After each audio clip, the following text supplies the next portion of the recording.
2017년 7월 23일 주일 오전입니다. 이 시간 우리 각자에게 주시는 하나님 말씀은 사도행전 2장 5절로 13절 말씀입니다. 사도행전 1장 5절로 13절 말씀입니다. 이 시간 우리 각자에게 하시는 하나님의 말씀으로 함께 받겠습니다. 그때에 경건한 유대인이 천하 각국으로부터 와서 예루살렘에 우거하더니 이 소리가 나매 큰 무리가 모여 각각 자기의 방언으로 제자들의 말하는 것을 듣고 소동하여 다 놀라 기이 여겨 이르되 보라 이 말하는 사람이 다 갈릴리 사람이 아니냐 우리가 우리 각 사람의 난 곳 방언으로 듣게 되는 것이 어찌미뇨 우리는 바데인과 메데인과 엘림인과 또 메소포타미아 유대와 가파도기아 본도와 아시와 부르기아와 밤빌리와 애국과 및 구레네에 가까운 리비아의 여러 지방에 사는 사람들과 로마로부터 온 나그네 곧 유대인과 유대교에 들어온 사람들과 그레데인과 아라비아인들이라 우리가 다 우리의 각 방언으로 하나님의 큰 일을 말함을 듣는도다 하고 다 놀라며 의혹하여 서로 가로되 이 어찐 일이냐 하며 또 어떤 이들은 조롱하여 가로되 저희가 새술이 취하였다 하더라. 아멘. 지난 시간에 우리에게 주신 사도행전 2장 1절로 4절 말씀을 통해 이제 우리 오순절에 그 성령께서 이 땅에 오신 것을 우리에게 나타내 주셨습니다.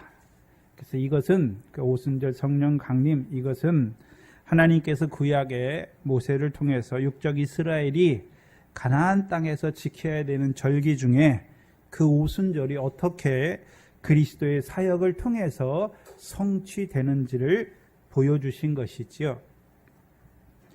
그래서 히브리서 10장 1절에 율법은 장차 오는 좋은 일의 그림자요 참 형상이 아니다 말씀하셨죠. 그럼 육적 이스라엘이 지킨 그 구약의 절기들, 유월절과 초실절과 그렇죠? 오순절과 그 위에 그 절기들이 참 실제입니까? 아니면 그림자요 예표입니까? 그림자요 예표였지요. 그러면 그 유월절과 초실절과 그렇죠? 그 오순절이 어떻게 그리스도의 고난과 그리스도의 부활과 그리스도께서 이제 부활하신 후에 그 오순절에 성령을 부어주심으로 어떻게 성취되는 것을 보여주시는 것이죠. 그래서 예수 그리스도께서 이 땅에 오신 것은 마태복음 5장 17절에 율법이나 선지자를 폐하러 오셨습니까? 완전케 하러 오셨습니까? 완전케 하러 오셨어요. 그래서 율법에서 구약 육적 이스라엘이 지켰던 그림자였던 그 절기들이 그리스도 안에서 폐해지는 것이 아니라 이제 그 실제가 이루어지는 것이지요. 그래서 저와 여러분은 지금 그럼 우리도 구약 육적 이스라엘처럼 우리가 하나님의 백성이니까 구약 육적 이스라엘이 지켰던 유월절을 지키기 위해서 양을 가지고 나아가고 그렇죠? 그렇게 하는 것입니까? 아니면요, 저와 여러분은 이제 유월절 양이신 그리스도께서 우리를 위해 죽으신 것이 믿어진 것이 유월절을 먹는 것입니까? 그것이 유월절을 먹는 것이죠. 그럼 유월절을 먹는 것은 계속해서 그리스도께서 우리를 위해 죽는 것입니까? 이제 저와 여러분이 그리스도께서 나를 위해 죽으신 것을 늘 기억하고 살아가는 것입니까? 늘 기억하고 살아가는 것이죠. 그래서 예수님께서 성찬을 말씀하시면서 이것을 행하여 나를 뭐하라 하십니까? 우리말 성경에는 기념하라는데 셀러브레이션인데 원래 remember 기억하는 거예요. 기억하는 거예요.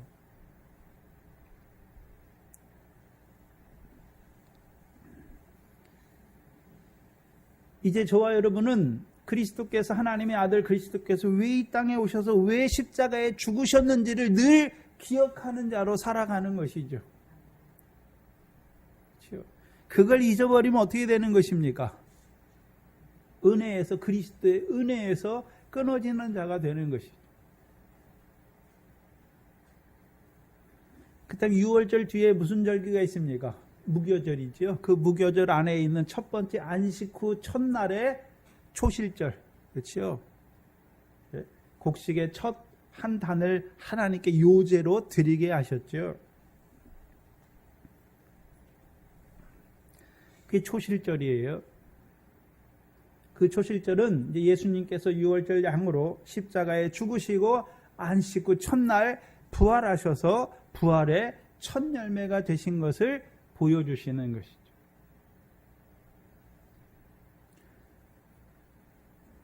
그래서 저와 여러분이 그렇죠. 그리스도께서 우리를 위해 죽으실 뿐만 아니라 우리 부활하셔서 우리의 부활의 첫 열매가 되신 것을 믿는 거예요. 그럼 그리스도께서 죽으셨다가 부활하신 것만 믿습니까? 그리스도의 부활을 통해서 우리도 부활할 것을 믿는 자가 되는 것입니까? 우리도 부활할 것을 믿는 것이죠. 근데 부활은 단순히 죽었다가 그냥 부활하시는 것입니까? 그리스도께서 고난받으신 대로 후에 영광의 부활입니까? 그럼 저와 여러분들도 무슨 부활을 바라보는 것입니까? 상과 영광의 부활을 바라보는 자가 되는 것이에요.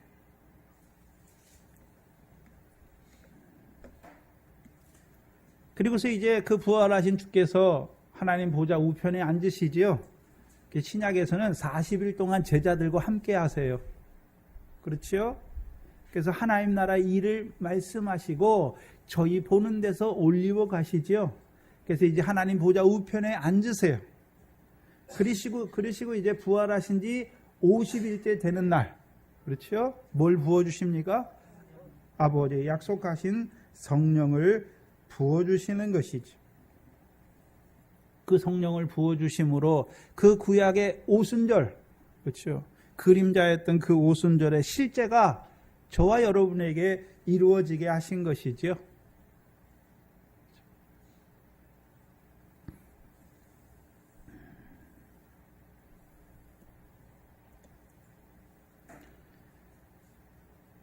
성령이 임하신 것이죠.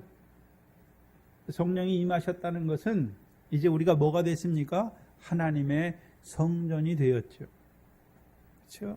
우리 안에 뭐가 임하여 있습니까? 성령이 임한 것이죠. 그럼 그 성령은 어디서 왔습니까? 하늘에서 왔잖아요. 누가 보내셨습니까? 영광에 부활하신 주께서 보여주셨으니까 우리에게 뭘 보여주십니까? 그리스도의 영광의 부활을 보여주어서 우리도요 그 부활의 산 소망으로 살아가게 하시는 것이죠. 신약에서는요 요한복음 3장에 성령을 따라 난 자는 하나님 나라에 들어가게 하셔서 이제 그 하나님 나라의 유업을 바라보는 자로 살게 하신 것이죠. 신약의 성도인 우리들은 구약의 육적 이스라엘 백성이 지켰던 것처럼 그래 육적이고 그림자인 그 유월절과 초실절과 오순절을 지키는 것이 아니란 말이지요. 이제 그리스도의 고난과 부활과 그 오순절 성령 강림을 통해서 우리에게 이루어진 그 역사를 믿는 자가 되는 것이죠. 근데 오순절 성령은 그리스도의 고난과 부활은 믿는 것이고 이제 그리스도의 고난과 부활 곧 복음을 믿는 자들에게 선물로 하나님이 뭘 주시는 것입니까? 성령을 주시는 것이죠.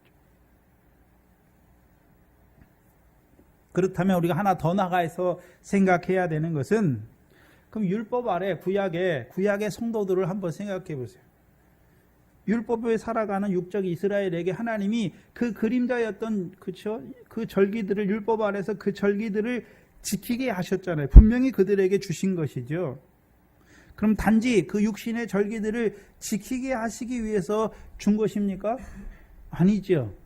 그것은 그림자이니까 장차 오는 좋은 일을 바라보면서 우리가 이 유월절을 지키지만 이 유월절이 참인 것이 아니죠. 그 유월절 양으로 누가 오십니까? 그리스도께서 오실 것을 바라보고 그리스도께서 우리를 위해서 죽으실 것을 바라보는 믿음 안에서 지키는 자가 되어야 되는 것이죠. 근데 문제는 구약에 있는 육적 이스라엘에게 다 하나님께서 깨닫는 마음과 보는 눈은 주시지 않은데 문제가 있는 것이죠. 그럼 구약에 있는 성도들이 모두 그림자인 그런 절기들을 지켰습니까? 예? 아브라함과 구약에 있는 선지자들과 다윗과 같이. 그래서 요한복음 8장에 아브라함이 뭘 고백합니까? 예수님께서 아브라함에 대해서 뭐라고 증거하십니까? 아브라함이 나의 때 볼 것을 보았고 즐거워하였다. 즐거워하고 기뻐하였다라고 말씀하는 것이죠. 그래서 요한복음 8장의 구조가 뭡니까? 예수님께서 이 땅에 왜 오셨습니까? 자유케 하시려고. 진리로 저희를 자유케 하시려고. 어디에서 자유케 하시는 것입니까? 죄의 종노릇하는 데서 자유케 하시죠. 그럼 육적 유대인들이 짓는 죄가 무엇입니까? 율법의 죄지요. 그리스도께서 왜 오셨습니까? 그들을 율법의 저주에서 속량하여 주셔서, 그렇죠? 그 죄의 종노릇하는 데서 자유하게 하기 위해서 오신 것이죠.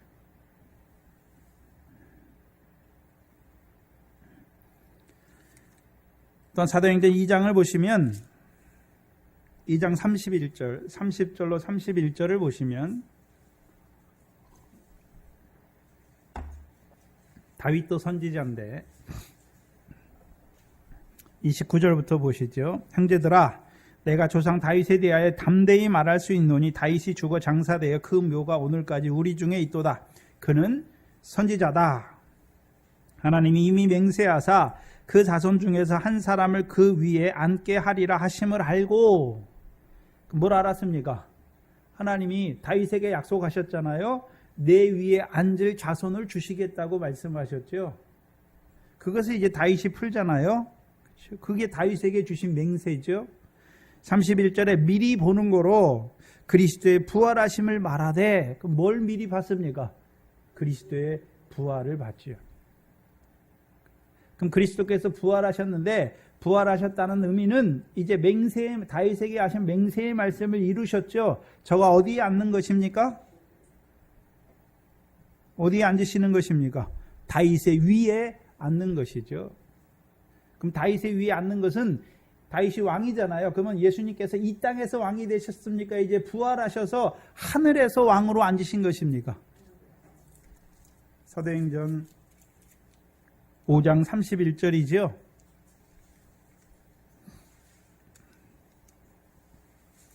사도행전 5장 31절에 이스라엘로 회개케 하사 죄사함을 얻게 하시려고 그를 오른손으로 높이사. 그렇죠. 높였다고 하는 것은 이제 부활하게 하셔서 임금과 구주를 삼으셨다. 그래서 로마서 1장에서는 그가 성결의 영으로는 능력으로 부활하셔서 하나님 보좌 우편에 앉으신 것을 보여주시죠.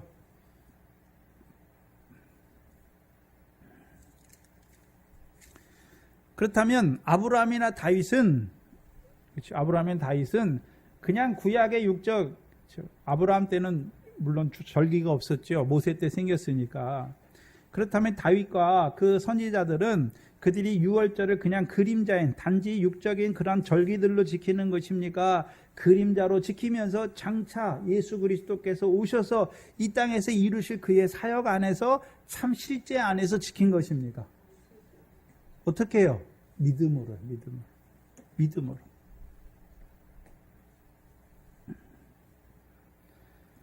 저와 여러분도, 그렇죠? 그리스도께서 우리를 위해 십자가에 죽으셨는데 여러분이 봤습니까? 아니죠. 믿는 것이죠. 그리스도께서 우리를 위해서 십자가에 죽으신 것을 증거하는 자들의 말을 듣고 믿는 것이죠. 근데 내가 깨닫고 내가 믿는 것입니까? 믿음은 하나님의 선물입니까? 믿음은 하나님의 선물이에요. 그래서 내가 믿고 싶다고 믿는 게 아니란 말이죠. 믿음을 주셔야 믿는 거예요. 뭐가 기적입니까? 예수가 죽어주시고 날 위해 부활하셨다는 거, 그것이 믿어지는 것이 그게 기적이에요. 육신 병 나와서 오래 사는 게 기적이 아니라, 병 나왔지만 또 죽어요. 영원히 사는 게 아니지요. 죽어요.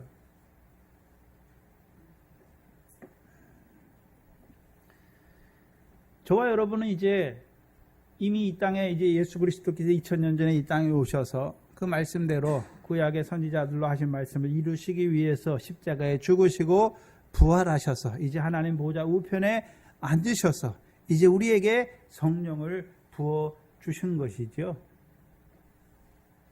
근데 그게 어떻게 믿어졌습니까? 네? 그럼 이 땅에 있는 이 성령실에 살아가는 모든 이 땅에 거하는 사람들이 다 믿어지는 것입니까? 아니죠. 그래서 은혜로 부르신 거예요. 은혜로. 내가 뭐 남들보다 뭐 착하기 때문에 부른 것이 아니라 네? 은혜로 부르신 거예요. 그래서 자랑할 것이 없어요. 근데 여러분이 자랑할 때가 많죠? 그렇죠? 자랑한다는 것은 어떤 의미냐 하면 남편이 믿음이 없어요. 그렇죠? 근데 믿음 없는 남편을 보면서 어떤 생각이 듭니까? 아이고, 답답해하고, 그렇죠? 원망하고 불평하는 것은 자랑하는 거예요. 왜요? 나는 예수 믿었는데 예수 안 믿고 그렇게 살아가는 사람을 보면서 그런 마음이 드는 것은 왜요? 만약에 하나님이 나를 은혜로 부르셨다는 걸 알면, 그렇죠? 아직 예수를 모르고 살아가는 그도 하나님 앞에 뭘 구하겠습니까? 그도 은혜를 주셔서, 그렇죠? 나와 같은 믿음에 그 하나님을 참 하나님을 알게 하시고 그 하나님을 섬기는 자로 살아가기를 구하는 자가 되는 것이죠. 내가 믿은 줄 알아요. 나는 남편보다 잘나서 나는 내가 믿고 내가 그런 줄 안단 말이죠. 구원을 받은 줄 아는 것이죠. 전혀 그렇지 않아요. 은혜란 말이죠.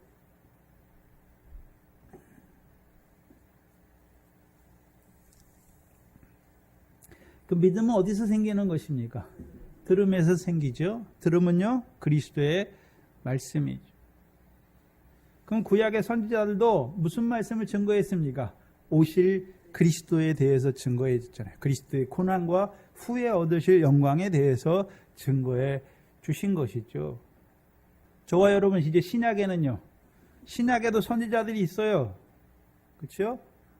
오신 예수 그리스도를 증거하는 거예요. 십자가에 죽으신 예수 그리스도를 증거하는 것이고 부활하신 그리스도를 증거하는 것이죠. 그 선지자들의 말을 들을 때 복음이 믿어지는 것이고 복음이 믿어지는 자들에게 이제요 죄 사함을 얻게 하실 뿐만 아니라 선물로 성령을 주시는 것이죠.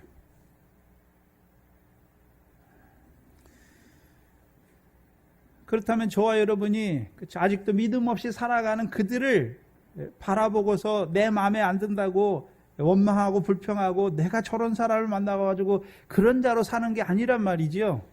나를 은혜로 부르신 하나님, 저도 하나님께서 의 은혜를 더하여 주셔서 저도 잠깐 육신으로 사는 날 그 인생을 헛되이 하지 않는 자로 살기를 기도하는 자가 돼야 되는 것이죠. 또한 내 삶을 통해서 그 하나님이 살아계신 것을 증거하는 자가 되는 것이죠. 그 그리스도의 고난과 부활의 삶이 내 삶을 통해서 나타나야 되는 것이죠. 말만 한다고 되는 것입니까? 여러분의 정결한 행실을 봄으로 그 사람이 구원을 얻는 것이죠.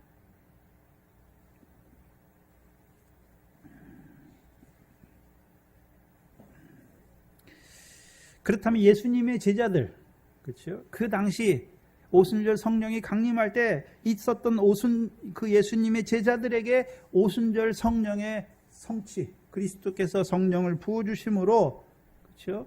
그들에게 성령이 강림하지요. 그들에게 성령의 강림은 어떤 의미가 있습니까? 아버지의 약속하신 것을 받는 자가 된 것이죠. 그렇죠? 예수님께서 그들에게 말씀하신 것처럼 예루살렘에 머물러 아버지의 약속하신 것을 기다리라 말씀했죠. 그럼 왜 제자들에게 왜 아버지의 약속하신 성령을 주시는 것입니까? 성령으로 말미암아 저들이 권능을 받고, 그렇죠? 예루살렘에서 시작해서 온 땅 끝까지 이르러 누구의 증인으로 살게 하시기 위해서요? 예수님의 증인이 되게 하시는 것이죠.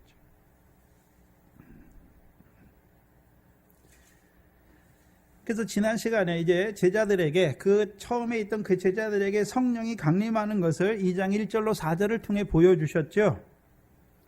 그래서 두 가지로 나눌 수가 있어요.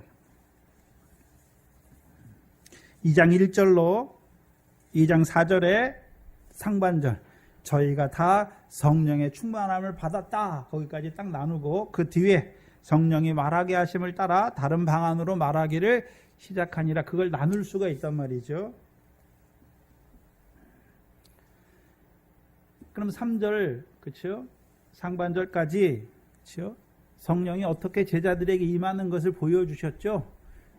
급하고 강한 바람 같은 소리가 그 온 집에 충만하는 것이고, 불의 혀같이 갈라지는 것이 저희에게 보이고 그것이 저희 위에 임하여 있더니 저희가 성령의 충만함을 받는 것이죠. 그것을 다른 의미로 말하면 성령의 충만함을 받았는데 어떤 의미의 성령의 충만을 받았습니까? 소리가 가득한 것이고 불의 혀같이 갈라지는 것이 저희에게 보여서 저희 위에 임하는 것을 뭐라고 말씀하십니까? 통틀어서 성령의 충만이다라고 말씀하는 거예요. 그럼 예수님의 제자들에게 성령의 충만은 다른 의미로 무엇입니까? 권능을 받는 것이죠. 그게 권능이에요. 성령이 너희에게 임하시면 너희가 무엇을 받는다 말합니까? 권능을 받는다 말하는 것이죠. 그러면 성령의 충만을 입은 그 권능을 받은 자들이 이제 하는 일이 뭡니까? 4절 하반절이에요. 성령이 말하게 하심을 따라 다른 방언으로 말하기를 시작하는 것이죠. 그럼 증인의 일은 자기가 가서 예수 그리스도를 말하는 것입니까? 성령이 말하게 하심을 따라 말하는 것입니까? 성령이 말하게 하심을 따라 말하는 것이죠.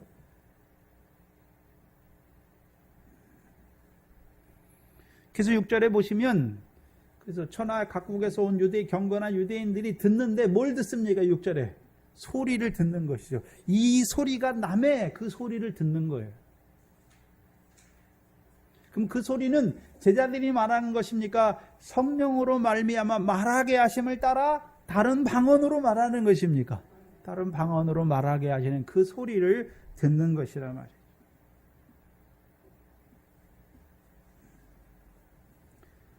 그 성령의 충만은, 제자들에게 성령의 충만은 소리가 가득한 것이고 불의 혀같이 갈라지는 것이 저희 위에, 각각의 사람들 위에 있는 것이죠.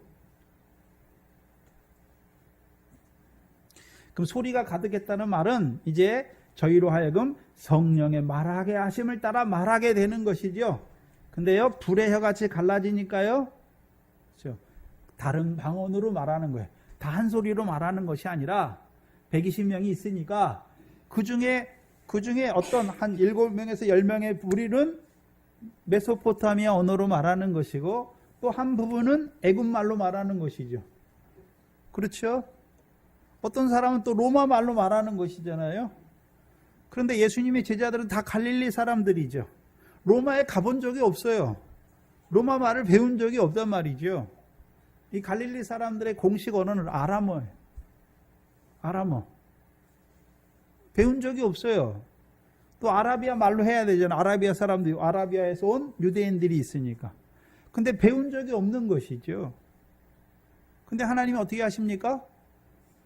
네? 그 소리, 성령의 말하게 하심을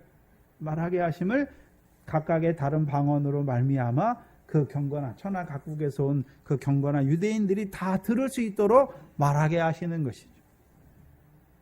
오늘 본문은 성령의 말하게 하심을 따라 다른 방언으로 말하는 자들의 그 말을 누가 듣는가? 첫 번째, 누가 듣는가라는 것이고, 두 번째요, 그럼 성령으로 말하게 하시는데, 다른 방언으로 말하게 하시는데 무엇을 말하게 하시는가? 두 가지. 5절에 보시면 누가 듣는가? 5절에 한번 보시면, 그때는 언제입니까? 오순절이죠. 경건한 유대인이 천하 각국으로부터 와서 예루살렘에 우거하더니 이 소리가 나매 큰 무리가 모여 각각 자기 방언으로 제자들의 말하는 것을 듣고 소동하여. 누가 듣습니까?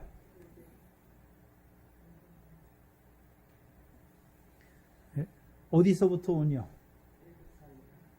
천하 각국으로부터 예루살렘에 온 유대인은 유대인인데 특징이 있죠. 어떤 유대인입니까?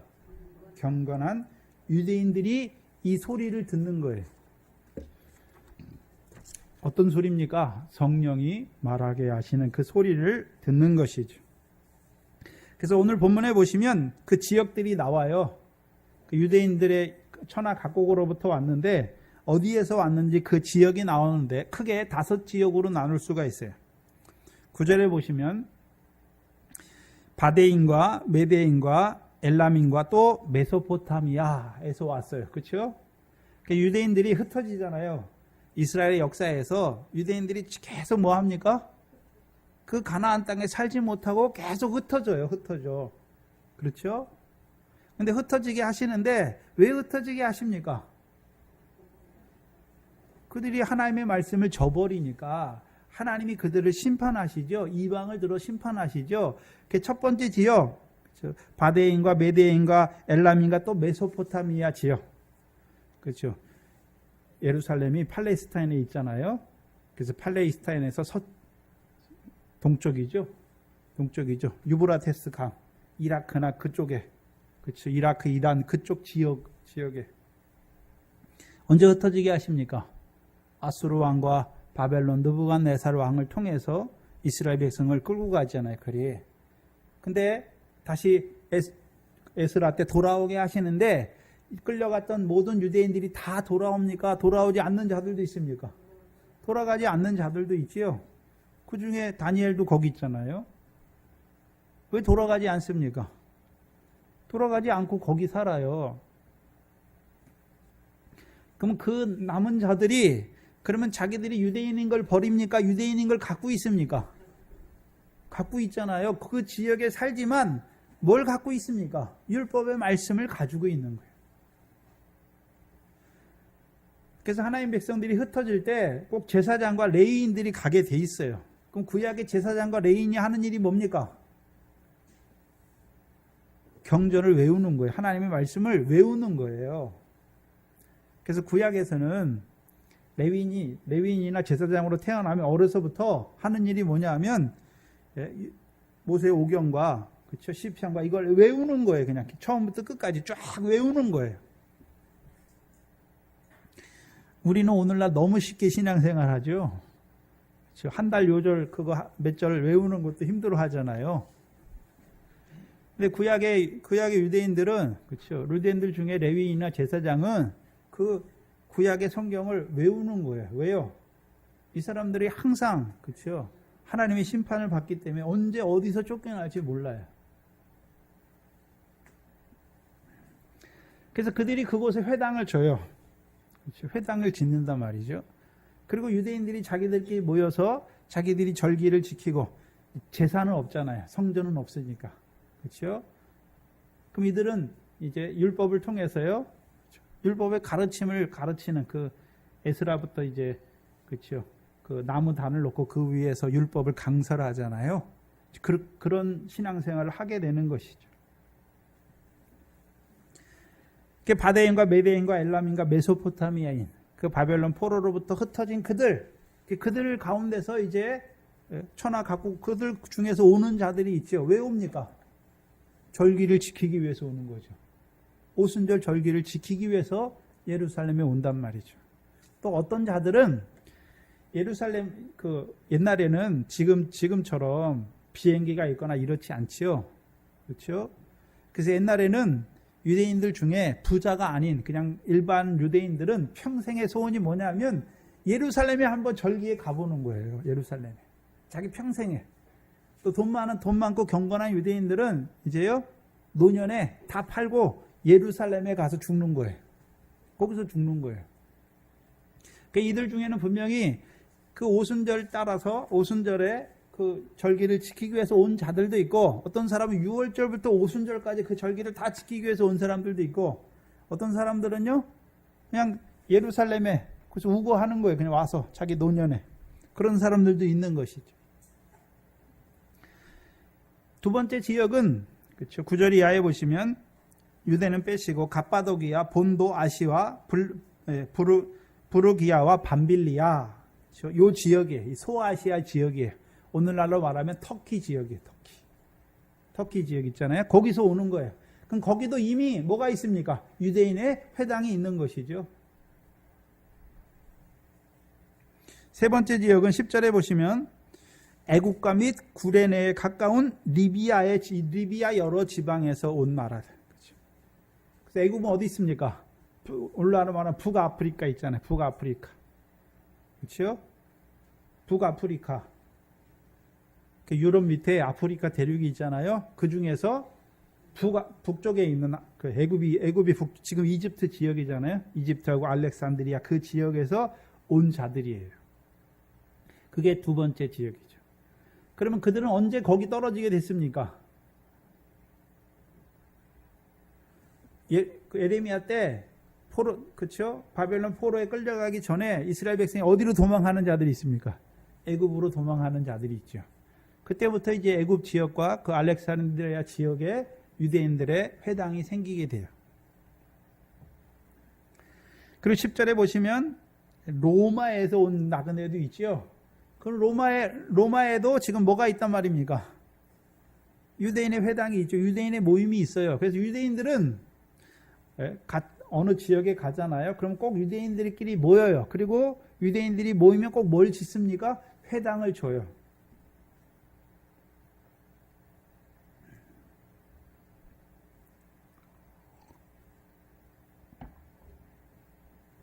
그리고 마지막에요. 11절에 그레데인과 아라비아인들. 그럼 아라비아인들이 오는 것이 아니라 아라비아 지역에 태어나서 그 지역에서 유대인으로 태어난 자들이 그 유월절을 지키기 위해서 또 오순절을 지키기 위해서 예루살렘으로 온 거예요. 그 5개 지역이죠. 그 절기를 지키기 위해서 온 것이죠. 근데 이 유대인들을 특징짓는 다 다른 지역에서 왔는데 이들의 공통점이 뭐냐면 경건한 유대인이라는 거예요. 어떤 유대인이라고요? 경건한 유대인. 왜 경건한 유대인이라고 말했을까요? 원래 유대인은 지금 유대와 갈릴리 지역에 사는 유대인들이잖아요. 근데 그들 유대인들은 그러면 경건한 유대인들이라고 말할 때는 지금 예루살렘과 유대에 살고 있는 유대인들은 경건하단 말입니까? 경건하지 않단 말입니까? 경건하지 않다는 것을 대조적으로 대비시키는 거예요, 지금. 그럼 일반 유대인들은 어떤 자들입니까?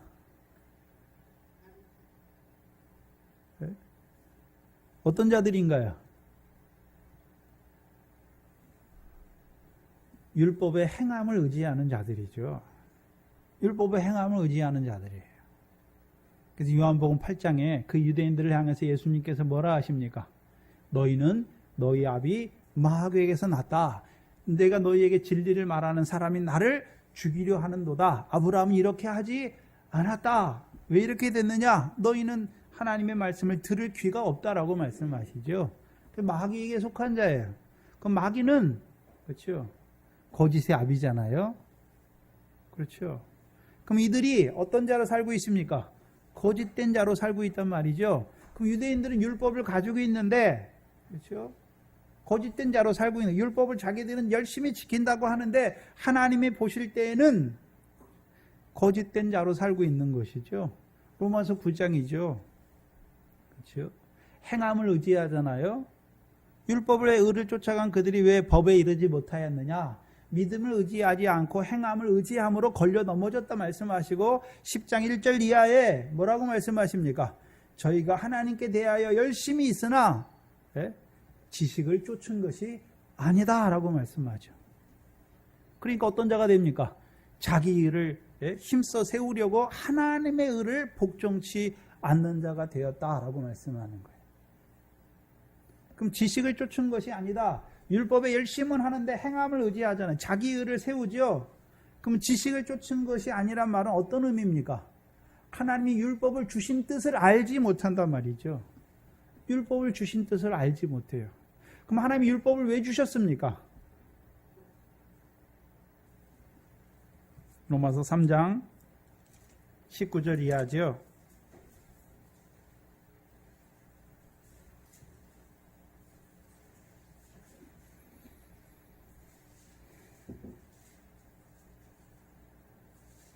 19절 20절에 보시면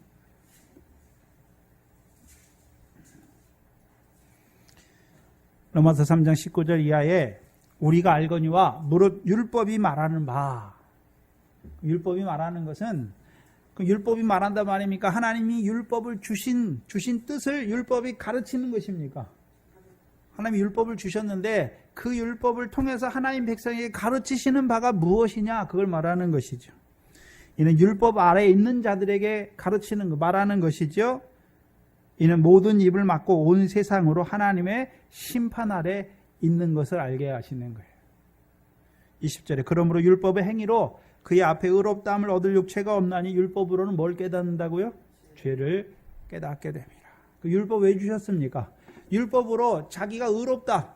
그렇죠? 율법의 행위로 구원을 이루기 위해서 주신 것입니까? 율법으로는 우리가 율법을 다 지키지 못하여 율법의 하나님의 심판인 율법의 저주를 받을 수밖에 없는 자라는 것을 보여주시는 것입니다. 그걸 보여주시는 거예요. 근데 육적 이스라엘은 그렇죠? 마귀에게 속한 자가 되니까 율법을 주신 하나님의 뜻을 알았다면 그 율법으로 자기가 죄인됨을 알았고 그 율법의 저주에서 그 율법이 우리가 죄인이란 걸 가르칩니까? 21절에 율법 외에 하나님의 한 의가 나타날 것을 증거합니까? 한 의가 오실 것을 증거하지요. 율법과 선지자들에게 증거를 받은 하나님의 한 의잖아요. 근데 거짓 교훈, 마귀에게 속한 자가 되니까 율법으로 자기를 의롭다라고 하는 자가 되는 거예요. 내가 율법을 지켰기 때문에 의롭다라고 하는 자가 되는 것이죠. 바리새인과 서기관의 교훈이죠. 결국 어떻게 됩니까? 로마서 11장에 교만하게 되죠. 그래서 결국 행함을 의지하는 그들이 창 감람나무 가지에서 꺾이우는 자들이 되는 것을 보여주시죠. 그렇다면 경건한 유대인들, 그럼 경건한 유대인들은 이들도 그러면 율법의 행함을 의지하는 자들입니까? 아니란 말이죠. 율법의 행함을 의지하는 자들이 아니란 말이죠. 그래서 누가복음 2장을 보시면 경건한 유대인이 한 명 나오는데 누가복음 2장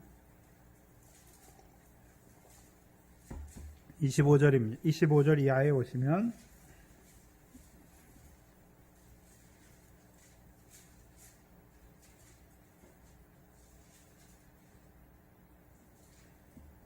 예루살렘에 시므온이라 하는 사람이 있으니 이 사람이 의롭고 뭐하여요? 경건하여. 그렇죠? 이스라엘의 위로를 기다리는 자니라. 뭘 기다립니까? 이스라엘의 위로죠. 성령이 그 위에 계시더라. 저가 주의 그리스도를 보기 전에 죽지 아니하리라 하는 성령의 지시를 받았더니 그 위로는 그렇죠? 우리의 위로가 누구십니까? 그리스도의 그리스도. 그렇죠? 그럼 이 사람은 경건한 유대인들은 누구를 기다리고 있습니까? 그리스도를 기다리는 것이죠. 그리스도. 그리스도를 기다리잖아요. 왜요? 그러면 구약의 선지자들로 예언하신 것이 무엇입니까? 그리스도께서 십자가에 죽으시는 것이죠. 그 왜 그리스도를 기다리고 있습니까? 율법으로는 내가 의롭다함을 얻지 못한다는 것을 알기 때문에 율법의 저주를 받을 수밖에 없는 자라는 걸 알기 때문에 그리스도께서 이 땅에 오셔서 우리를 위해서 십자가의 죽으심으로 우리를 율법의 저주에서 속량하실 그리스도를 기다리는 것이죠. 그래서 우리가 잘 아는 고린도후서 5장 21절이 무엇입니까? 하나님이 죄를 알지도 못하는 자를 우리를 대신하여 죄를 삼으신 것은 우리로 하여금 그 그리스도 안에서 하나님의 의가 되게 하시는 것이죠. 우리가 율법을 지켰기 때문에 의로운 자가 되는 것이 아니라 우리는 하나님의 율법을 지킬 수 없어서 하나님의 심판, 율법의 저주를 받을 수밖에 없는데 하나님께서 그리스도를 약속하시고 그리스도께서 이 땅에 오셔서 십자가에 죽으심으로 우리를 율법의 저주에서 속량하셔서 죄인인 우리의 죄를 율법의 저주를 주께서 담당하시고 오히려 그 율법의 저주를 받은 그 죄를 범한 우리를 하나님 앞에 의로운 자로 세우신 것이죠. 그게 의예요. 그럼 오늘도 그럼 육적 이스라엘이면 그렇습니까? 오늘도 우리가 하나님의 말씀을 지켰기 때문에 의로운 것입니까? 지키지 못하는 우리를 오늘도 십자가의 그 피로 말미암아 우리를 의로운 자로 세우는 것입니까? 저와 여러분이 하나님 말씀 듣잖아요.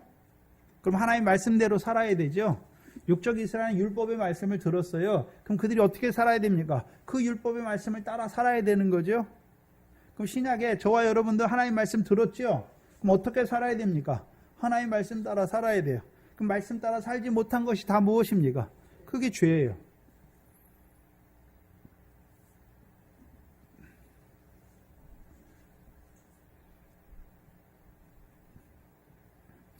그럼 그들은 경건한 유대인들은 그렇죠. 누구를 기다립니까? 율법의 마침이 되시기 위해서 오실 그리스도를 기다리는 것이죠. 로마서 10장 4절이죠. 그리스도께서 율법의 마침이 되셨잖아요. 그러면 율법 아래에 있는 경건한 유대인들은 자기들이 율법을 행함으로 의롭다 함을 자기 행위를 의지하는 자가 아니라 그 율법을 통해서 자기가 죄인인 걸 알고 그렇죠? 율법의 마침이 되기 위해서 오실 그리스도를 기다리는 자들이에요. 그러면 그리스도께서 율법의 마침이 되셨다는 의미가 뭡니까? 율법을 완전케 하셨죠. 그래서 율법을 완전케 하신 게 6월절, 율법의 절기 중에 6월절이 완전케 하시고 초실절이 완전케 하시고 오순절이 우리에게 이루어지게 하시는 거죠. 하나님 백성에게. 율법을 끝내는 게 아니에요. 완전케 하시는 거예요. 율법은 그림자죠. 장차 오는 좋은 일의 그림자예요. 그럼 그리스도의 사역을 통해서 그리스도께서 십자가의 죽으심으로 하나님 백성에게 6월절의 그 실제가 이루어지게 하시는 것이고 그리스도께서 죽으신 후에 안식 후 첫날 부활하심으로 첫 열매가 되심으로 이스라엘 백성에게 그 초실절의 절기가 이루어지게 하시는 것이죠. 또한 부활하신 그 주께서 오순절의 성령을 부어주심으로 그들에게 그 오순절의 절기가 참으로 이루어지게 하시는 거란 말이죠.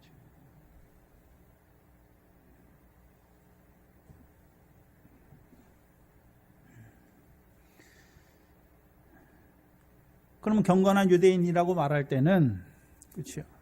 만약에 이들도 경건한 유대인들도 만약에 율법의 행위를 의지하였다면 그들이 결국 어떻게 됩니까? 시온에 세우신 모퉁이 돌에 넘어지잖아요. 교만하여서 결국 어떻게 됩니까? 창감람나무 가지에서 다 꺾이우는 자들이 되는 것이죠. 근데 경건한 유대인들이라고 말할 때에는 이들은 어떤 자들입니까? 율법의 행함을 의지하는 것이 아니라 하나님께서 율법을 왜 주셨는지를 깨닫고 그렇죠? 율법으로 자기 의를 세워가는 자가 아니라 자기 죄를 깨닫고 또한 율법이 증거한 하나님의 의 오실 그리스도를 기다리는 자로 살아가는 자들이에요.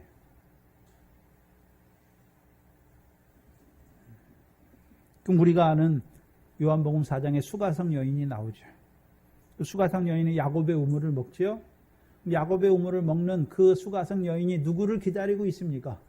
메시아, 곧 그리스도가 오시면 우리에게 이렇게 이루어 줄 줄 내가 알고 있습니다. 그러니까 예수님께서 그에게 내가 그니라, 내가 그리스도다라고 말씀하는 것이죠.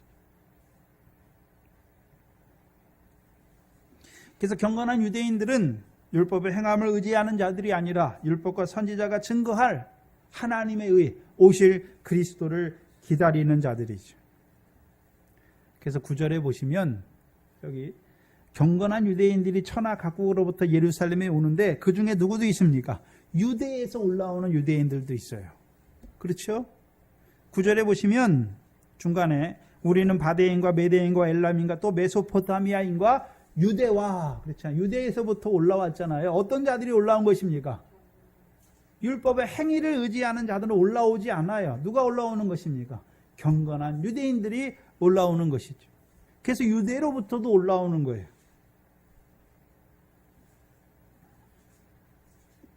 그럼 유대에 살고 있는 유대인들이 다 유대에 살고 있는데 그들이 다 올라옵니까? 경건한 유대인만 올라오는 것입니까? 경건한 유대인들만 올라오는 것이죠.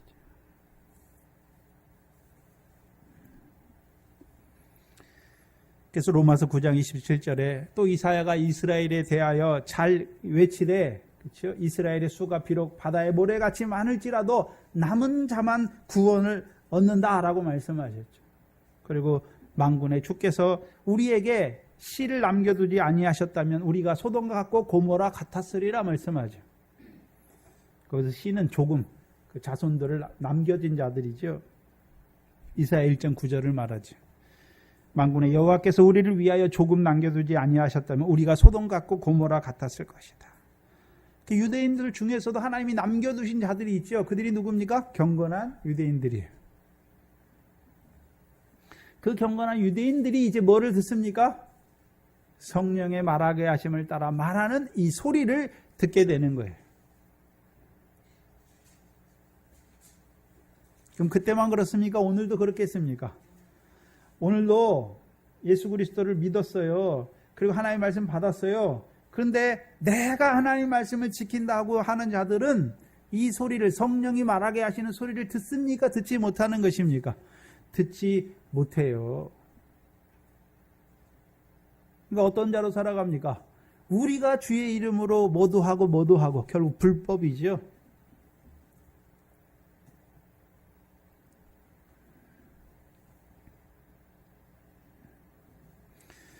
6절에 보시면 이 소리가 나매 큰 무리가 모여 각각 자기의 방언으로 제자들이 말하는 것을 듣고 소동하여 다 놀라 기이 여겨 이르되 보라 이 사람들이 다 갈릴리 사람이 아니냐 우리 각 사람의 난 곧 방언으로 듣게 되는 것은 어찌미뇨. 방언으로 듣는 것이죠. 성경에는 방언을 말할 때는 두 가지. 그렇죠? 오늘 사도행전 2장에 말하는 방언은 그렇죠? 외국어로 성령이 말하게 하심을 따라 자기 지방의 말로 말하는 것이죠. 자, 우리나라에 방언이 있잖아요. 똑같은 말을 하는데 전라도 사람이 말하는 것과 경상도 사람이 말하는 것을 우리는 방언이라고 말하잖아요. 그 지방의 말을 말한다고 말하잖아요. 근데 여기서 말하는 방언은 같은 말인데 지역에 따라 다르게 말하는 것이 방언이라고 말하는 것이 아니라 다른 언어로 말하는 거예요. 애굽 사람은 애굽 말을 하는 것이고 메소포타미아 에서 온 사람은 메소포타미아 말을 하는 거예요. 성경에 애굽 말이 나와요. 애굽 말이 성경에 나오는데 요셉의 이름이 무엇입니까? 사브낫 바네아잖아요. 그게 애굽 말이에요. 그 애굽 말도 있고 그다음에 메소포타미아 말도 있고 그렇죠? 그다음에 로마 말도 있죠. 로마 말은 라틴어잖아요. 다 다른 말로 하는 것이죠. 근데 고린도서 12장에 보면 성령의 은사 중에 방언이 있잖아요. 그 방언은 다른 언어로 말하는 방언이 아니에요. 고린도전서를 한번 보시죠.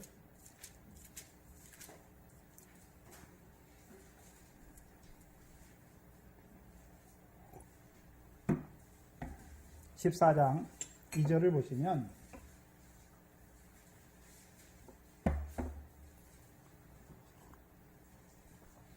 (14장 2절에) 방언을 말하는 자는 사람에게 하지 아니하고 하나님께 하라니 이는 알아듣는 자가 없고 그 영으로 비밀을 말함이라. 그럼 다른 언어로 말했으면 그 다른 언어를 아는 사람이 알아들었을 건데 방언은 누구에게 하는 것입니까? 사람에게 하는 것이 아니라 하나님께 그 영의 비밀을 말하는 것이죠. 그리고 14절에 보시면 내가 만일 방언으로 기도하면 나의 영이 기도하거니와. 방언은 뭐의 기도입니까? 영의 기도예요. 근데 마음은 열매를 맺지 못한다라고 말씀하시죠.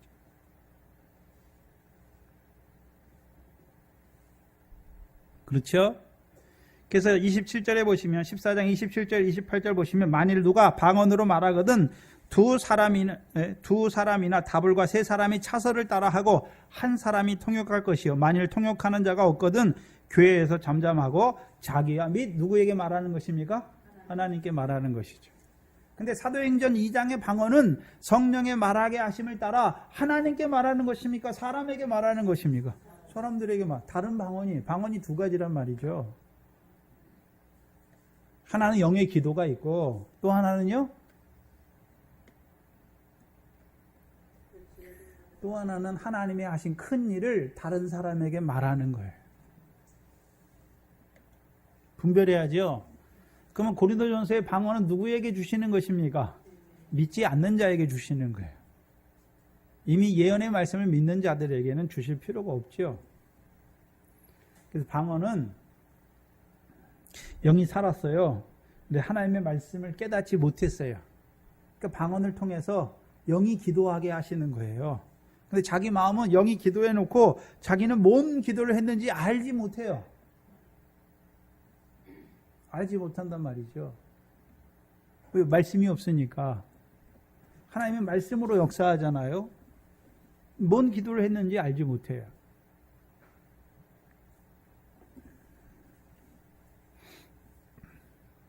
그럼 사도행전 2장의 방언은 사람을 향해 있잖아요. 그렇죠? 다른 언어로 말하는 것이죠. 그래서 6절에 보시면 이 소리가 나매 큰 무리가 모여 각각 자기의 방언으로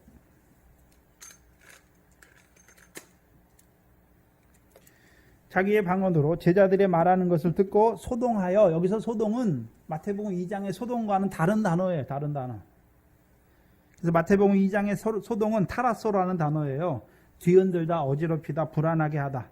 근데 여기서 쓰인 소동이라는 단어는 쉰케오라는 단어인데 놀라거나 흥분하게 하는 단어예요. 놀라다는 소리예요. 그래서 7절에 보면 바로 나오죠. 소동하여 다 놀라 기이 여겨 가로되 이르되 보라 이 말하는 사람이 다 갈릴리 사람이 아니냐 말하는 것이죠. 근데 우리가 다 우리의 각 사람의 난 곳, 그렇죠? 방언으로 듣게 됨이 어찌미뇨. 근데 우리가 여기서 주목해야 되는 것은 120명의 그 성도가 그 성령의 충만함을 받아서, 그렇죠? 유대 지역의 사람은 유대인의 말로 하면 되잖아요. 아람어로 하면 되니까. 나머지 지역 사람의 말로 하는 것이죠. 근데 120명이 한 언어로 말하는 게 아니죠. 하나님께서 불의 혀같이 갈라지게 하셔서 각각의 무리들에게 그 방언, 다른 지역의 말을 통해서 말하는 것이죠. 근데 중요한 것은 무엇을 말하게 하는가라는 것이죠. 무엇을 말하게 하는 것입니까? 하나님의 하신 큰 일을 말하는 것이 11절에 보시면 우리가 다 우리의 각 방언으로 하나님의 큰 일을 말하는 것을 듣는다. 그러면 성령의 말하게 하심을 따라 말할 때, 그렇죠? 언어는 다르지만 말하는 내용은 다릅니까? 같습니까? 다 같은 거예요. 다 같은 거. 같은 걸 말하는 거예요. 뭘 말하게 하는 것입니까? 하나님의 큰 일을 말하는. 하나님의 큰 일이라고 하는 것은 하나님이 하신 큰 일을 말하는 거예요. 하나님이 하신 큰 일. 그럼 하나님이 하신 큰 일이 무엇입니까? 사도행전 2장 36절이죠.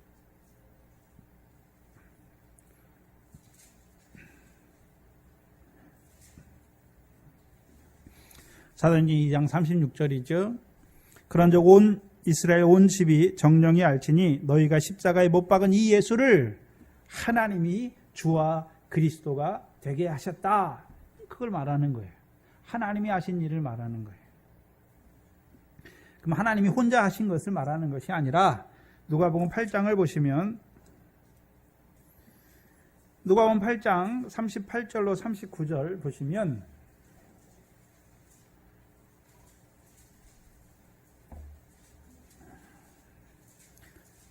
누가복음에서 군대 귀신 들렸다가 귀신이 나간 자를 보여주시는데 38절로 39절에 귀신 나간 사람이, 군대 귀신이에요. 여기 귀신 나간 사람이 함께 있기를 구하였으나 예수께서 저를 보내시며 가라사대 집으로 돌아가 하나님이 내게 어떻게 큰 일을 행하신 것을 일일이 고하라 말씀하죠. 하나님의 큰 일을 말하게 하는데 저가 가서 예수께서 자기에게 어떻게 큰 일 한 것을 온 성내에 전파하니라 말하잖아요. 하나님의 큰 일은 하나님이 직접 하신 것입니까? 예수 그리스도를 통해서 하신 큰 일입니까? 예수 그리스도를 통해서 하신 큰 일을 증거하는 거예요. 그러면 그 아들을, 그 예수를 누가 보내셨습니까? 하나님이 보내셨고, 그 아들을 십자가에 못 박는 것도, 죽게 하시는 것도 누구 뜻입니까? 하나님의 뜻이죠. 그래서 예수님이 잔을 놓고 기도할 때, 그렇죠? 내 뜻대로 마옵시고 아버지 원대로 되기를 원하나이다 말하는 것이죠. 그럼 십자가에 죽으시는 것도 누구 뜻입니까? 하나님의 뜻이죠. 그럼 십자가에 죽으신 예수를 살리시는 것도 누가 하시는 것입니까? 하나님께서 하시는 것이죠. 그래서 하나님이 하신 큰 일은 하나님이 직접 하시는 것이 아니라 그 아들 예수를 통해서 하나님의 백성에게 이루신 큰 일이에요. 한마디로 십자가와 부활을 말하는 것이죠.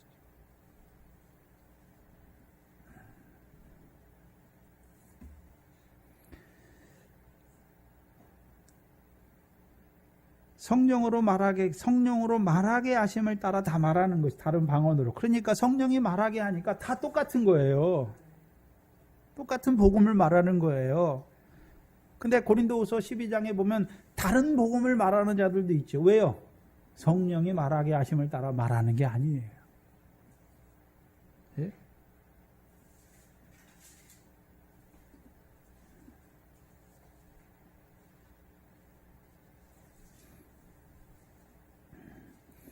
12절 13절을 보면 그 말을 듣는 하나님의 큰 일을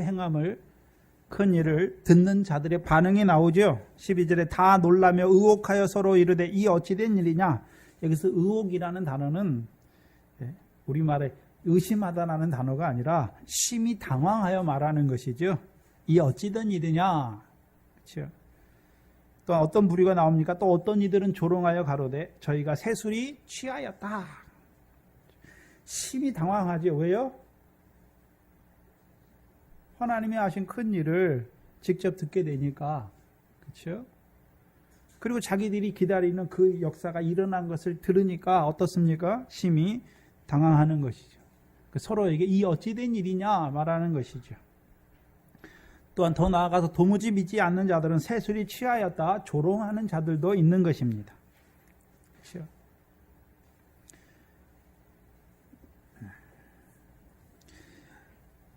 그래서 이 조롱하는 자들을 대해서 15절에 때가 제3시니 너희 생각과 같이 이 사람들이 취한 것이 아니다. 베드로의 증거가 이어지는 것이죠.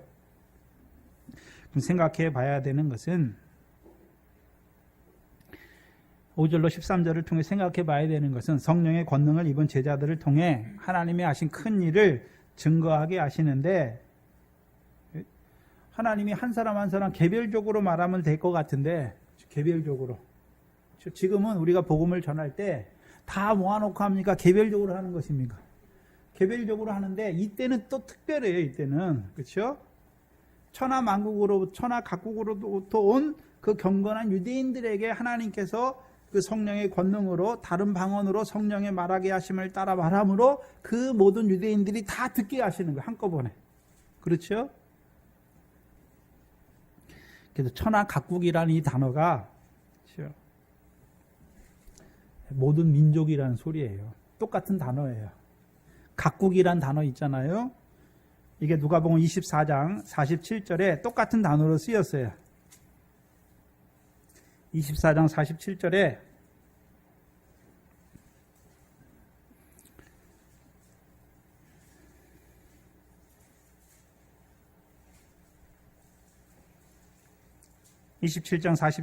또 그의 이름으로 죄사함을 얻게 하는 회개가 예루살렘으로부터 시작하여 모든 족속에게 전파될 것이다. 그래서 모든이란 단어가 각이란 단어예요. 각하고 국 이게 따로 두 단어가 합성된 건데 그렇죠? 모든이라는 파스라는 단어고 헬라어로 그렇죠? 민족 뒤에는 국이 말하는 거예요. 국민을 말하는 거예요. 에드노스. 그래서 모든 민족이에요. 모든 민족. 천하 각국에서 왔다는 것은 모든 민족이 온 거예요. 민족 중에서 유대인들이 온 거예요. 그 중에 있는 유대인들이 온 것이죠. 왜 하나님께서 이 역사를 이루는 것을 보여주시는 것입니까? 그럼 유대인들이 모든 민족 중에 살고 있는 유대인들이 오잖아요. 왜 오는 것입니까? 우리가 목도 시간에 읽었던 창세기 12장 3절이죠. 모든 민족이 너를 인하여 복을 받게 될 것이다 말씀하신 것이죠. 그렇죠. 근데 그러면 이방인들도 와야 되는데 왜 유대인들입니까? 경건한 유대인들입니까? 사도행전 3장이죠. 사도행전 3장 25절 26절이죠.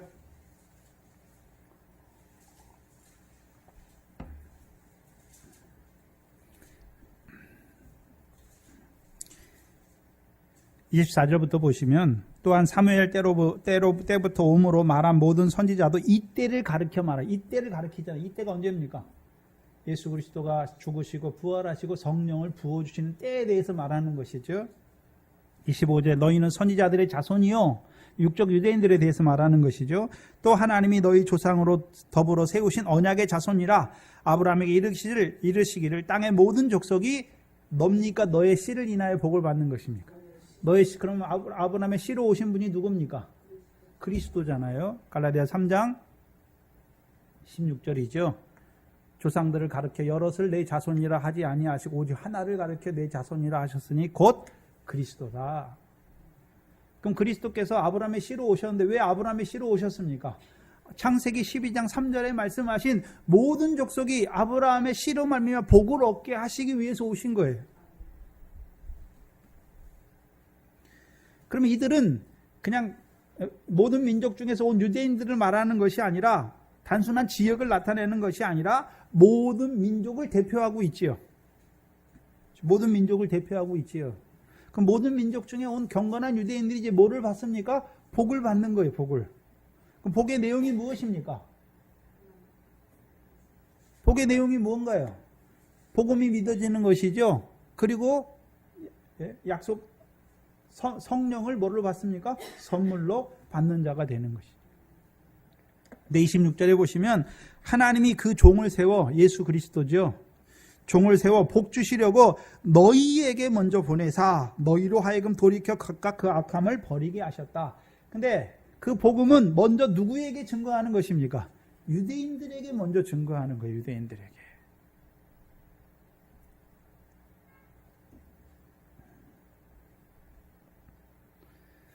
그렇다면 복음을 유대인들에게 먼저 증거하는데 이 오순절 강림의 때에 그 사도들을 증인으로 세워서 그 권능을 받은 자를 통해서 하나님의 큰 일을 천하 각국 모든 민족에서부터 온 유대인들에게 먼저 말하는 이유가 무엇입니까? 그들을 복음으로 먼저 부르시죠. 그래서 그들을 통해서 이제 그들이 돌아가잖아요. 다음에 돌아가지요. 여기 특별히 로마에서 온 유대인들이 있지요. 그럼 이들이 뭘 받고 돌아갑니까? 복음이 믿어지고 선물로 성령을 받고 돌아가지요. 돌아가잖아요. 그럼 사도 바울이 로마에 가기 전에 이미 로마에 어떤 자들이 생깁니까? 성도들이 생기죠. 어떻게 생겼습니까?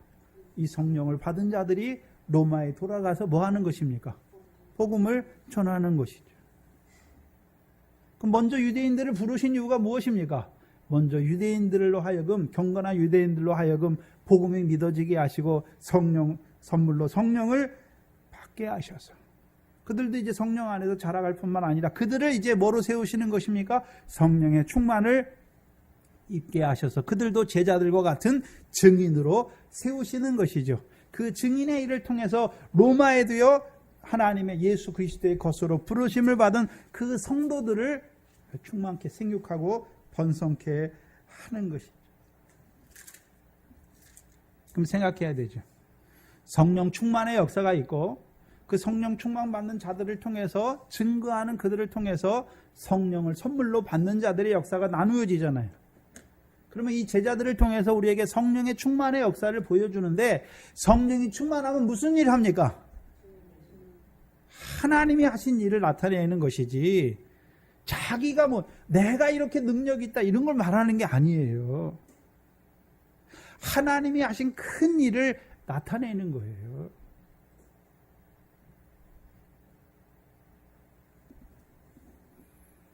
오늘 동산교회가 여기 모인 성도들이 복음이 믿어졌고 성령을 따라 났잖아요. 우리가 뭘 구해야 됩니까? 성령의 충만을 구해야 되는 거죠. 그럼 성령 충만해서 뭐 하려고요? 육신으로 잘 먹고 잘 사는 그거 하는 게 아니란 말이죠. 하나님이 하신 큰 일을 증거하는 자로 살아가는 것이죠. 뭘 구하시나요? 성령의 충만을 구하시기 바랍니다. 그래서 하나님이 이 교회를 통해서 하나님이 하신 큰 일을 통해서 제자의 수가 그렇죠? 생육하고 번성하기를 그걸 구하는 것이죠. 또한 여러분 각자에게 여러분 각자의 자리에서 나를 세우신, 나를 하나님 성령을 따라나게 하셔서 하나님 나라 백성으로 세우신 아버지 하나님, 나에게 성령의 충만을 주셔서 그 성령의 충만을 받은 나로 하여금 하나님이 하신 큰 일을, 나의 가정에 하나님께서 내게 주신 내 가정에 하나님이 하신 큰 일을 증거하게 하시고, 내가 다니는 그 직장에서 하나님이 하시는 큰 일을 증거하게 하셔서 그 역사를 통해서 오늘도 그 제자의 수가, 하나님의 교회가 생육하고 번성하기를 구해야 되는 것이죠. 그건 욕심을 좀 가지셔도 돼요. 네? 거룩한 욕심이죠.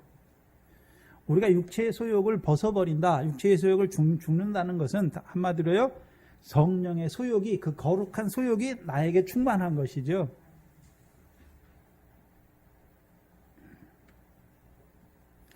육체의 소욕을 버리니까 성령의 소욕이 충만한 것이 아니라 성령의 소욕이 충만하게 하셔서 육체의 소욕을 이기게 하시는 거예요. 오늘 동산교회를 세워주셨잖아요. 그렇죠? 성령의 충만은 믿음의 그릇에 따라서, 여러분 그릇이 이만해요. 그럼 이만한 그릇과 큰 그릇이 있어요. 그럼 물로 채울 때, 그렇죠? 충만의 정도가 다르잖아요. 그 먼저 우리의 믿음이 자라가야 되고, 그 자라난 믿음만큼 하나님이 성령의 충만을 주셔서 그 내게 주신 말씀의 증인으로 살아가기를 구하는 것이죠. 그럼 증인의 일을 하는 자들이 세워가는 것이 무엇입니까? 교회예요, 교회. 교회잖아요. 오늘도 이 교회가 그 성령의 충만의 역사를 땅에 따라서 하나님이 하신 큰 일을 증거함으로, 그렇죠? 오늘도 제자의 수를 생육하고 번성케 하는 그 역사에 쓰임받는 저와 여러분이 되시기를 축원합니다. 기도하겠습니다. 하나님 아버지, 감사합니다. 하늘에서 이룬 것 같이 이 땅에서 이루시기 위하여 그 아들을 보내어 주시고, 또한 약속하신 대로 고난 받으시고 그 아들을 제3일에 살아나게 하셔서 주와 그리스도가 되게 하셔서 이제 그 하나님 보좌에 앉을 뿐만 아니라 오늘 우리에게 그 성령을 부어주실 뿐만 아니라 오늘도 우리에게 이 진리의 말씀을 통하여 성령의 충만을 이루어 가신 아버지 하나님, 감사합니다. 오늘 잠깐 육신으로 이 땅에 살아간 날 동안에 그 성령을 따라 나서 이삭과 같이 그 하나님 나라의 유업을 바라보는 자들로 우리를 세우셨사오니 늘 우리의 삶이 그 성령의 충만을 간구하는 자로 살아가는 저희들 되게 하여 주시옵소서. 그 성령의 충만을 통하여 그 하나님 나라의 유업을 얻기에 합당한 그 결실과 열매를 맺는 자로 세울 뿐만 아니라 이제 그 성령의 충만을 통하여 하나님의 하신 큰 일을 증거하는 하나님의 교회가 되게 하여 주시옵소서.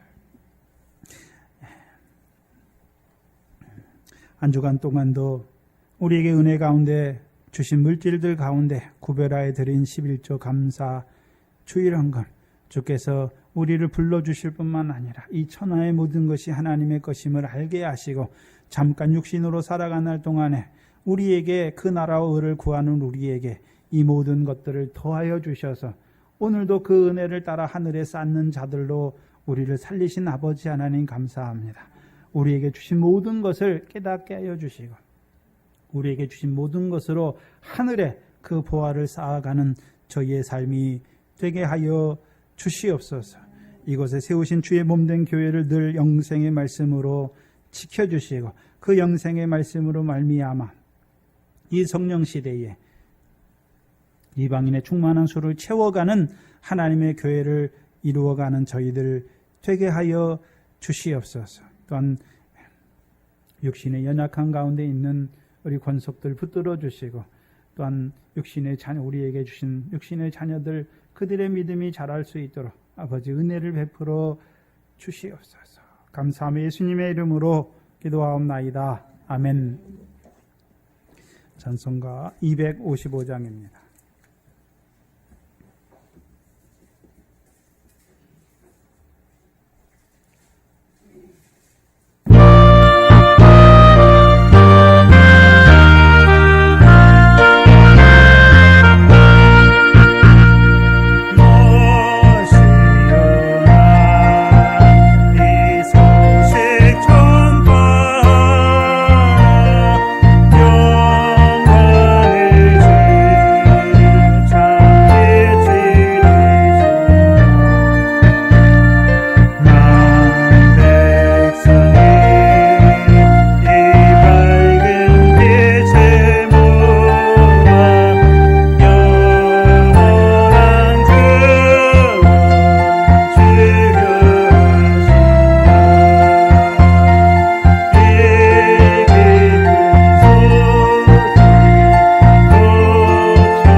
것은 구원의 소식을 널리 전하는 것이죠. 근데 아무나 전하는 것이 아니라 성령의 충만을 입어야 성령의 말하게 하심을 따라 증거하는 것이죠. 충만을 입지 못하면 다른 예수, 다른 복음, 다른 영을 전하게 돼 있어요. 우리에게 주신 말씀, 이 바른 교훈에 늘 창념하시고 말씀 받고 기도하는 것, 묵상하는 것이죠. 잊지 마시기 바랍니다. 금요일 강론 계속되고 있습니다. 금요일 오후 9시에 1시간 하고 기도회 있습니다. 모이기를 힘쓰시기 바랍니다. 8월 14일, 15일 수련회가 도봉산 숲속마을에서 있습니다. 오전 10시부터 15일 점심까지. 근데 집회는 월요일 날 3번만 합니다. 짧게 할 거니까 다 참석하시고, 안 되시는 분은 직장 마치시고 저녁에라도 버스 타고 참석하시면 됩니다. 예. 그리고 우리 이제 이소윤 양 이제 유아 세례를 준비 중입니다. 위에서 기도해 주시기 바랍니다. 유아 세례는 소윤이가 믿음이 있어 주는 것이 아니라 부모의 믿음을 보고 주는 것이죠. 그래서 소윤이를 위해서 기도하시되 그 부모가 믿음이 있어서 이 자녀를 하나님의 자녀로 양육하도록. 그래서 유아 세례는 부모의 믿음의 고백이에요. 소윤이가 무슨 말을 합니까? 고백을 하게 안 하죠. 부모의 믿음의 고백이에요. 이 자녀를 하나님의 자녀로 받는 믿음의 고백이고, 하나님의 자녀니까 누구의 자녀로 키워야 됩니까? 하나님의 자녀로 키워야 되는 것이죠. 이제 하나님의 자녀로 키우겠다는 그 고백을 하는 거예요. 고백의 자리에 세례는. 그렇죠? 그것을 위해서 기도해 주시고, 또 우리 소윤이가 이제 하나님 백성이니까 늘 자라야 되잖아요. 우리가 증인이니까 그 소윤이를 위해서 기도하는 것이 저와 여러분의 또한 의무이죠. 위해서 기도하시기 바랍니다. 요절은 고린도후서 5장 8절로 10절입니다.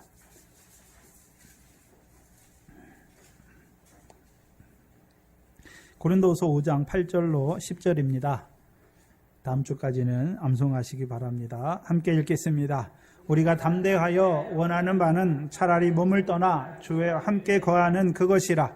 그런즉 우리가 거하든지 떠나든지 주를 기쁘시게 하는 자 되기를 힘쓰노라. 이는 우리가 다 반드시 각 그리스도의 심판대 앞에 각각 선악간에 그 몸으로 행한 것을 따라 받으려 함이라. 아멘. 하나님의 복을 받겠습니다. 지금은 우리 주 예수 그리스도의 무한한 은혜와 아버지 하나님의 크신 사랑과 성령 하나님의 감동하심이 오늘도 성령 충만을 기다리는 자들의 머리 위에 이제로부터 영원토록 함께 있을지어다. 아멘.